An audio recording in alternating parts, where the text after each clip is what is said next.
অন্য অসুখ অনুগল্প। দাদা প্রিয়াঙ্কাকে নিয়ে বড় মুশকিলে পড়েছে মৃগাঙ্ক। দুটো আইবুড়ো বোন ঝুলছে ঘাড়ে, অথচ কোনো হেত কেতেই নেই দাদার। যদি মা, বাবা, মেসো কেউ না কেউ সম্বন্ধ নিয়ে আসছে, মন উঠছে না প্রিয়াঙ্কর। এক কথায় নাচক করে হয়ে গেল রেলের কাঠ। বিরক্তি ঝরে পড়ে গলা দিয়ে, তোর নজরকে বলিহারি চাই মৃগু।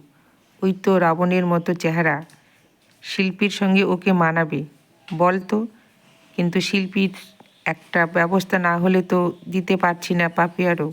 তবে হবে রে হবে, এত ব্যস্ত হবার কি আছে? খোঁজ খবর তো করছি।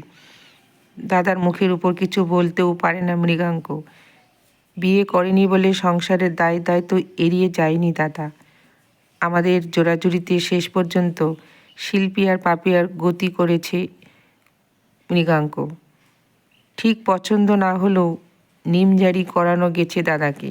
কিন্তু মুশকিল হয়েছে দেবমাল্যর বিয়ে নিয়ে। কিছুতেই রাজি হচ্ছে না দাদা। গাই গুই করছে বিয়ে দিতে। ওই তো প্রাইভেট ফার্মে চাকরি, আজ আছে কাল নেই। ছোট ভাই বলে কি সব আবদারই মেনে নিতে হবে? দেবমাল্য কিন্তু বিয়ে করবে অজন্তাকেই। দাদারা রাজি না হলে হয়তো চলে যাবে বাড়ি ছেড়ে দিয়ে। অগত্যা রাজি হতে হলো মৃগাঙ্ককে। সংসারটা ভেঙে যাবে কোনো মতেই, কিন্তু মত করানো গেল না দাদার। বিয়ের আসরে তো গেলই না। জোরে প্রণাম করতে এলেও কোনো সারা শব্দ এলো না ওর তরফ থেকে।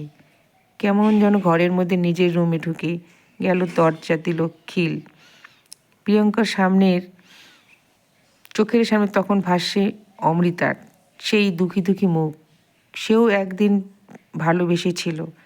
রাজি হননি প্রিয়ঙ্কার বাবা মা কিছুতেই। সাফ সাফ বলে দিয়েছিলেন ওর মা ওই কেলে কুৎসিত শিকুটির মতো মেয়েটাকে বাড়ির বউ মেনে নিতে পারবে না বাবা। ইচ্ছে হলে তুই বিয়ে করে আলাদা বাসা করে নে। না, সেরকমটি পারেনি প্রিয়াঙ্ক। বিয়ে করলো না অমৃতাকে, অন্য কাউকেও না।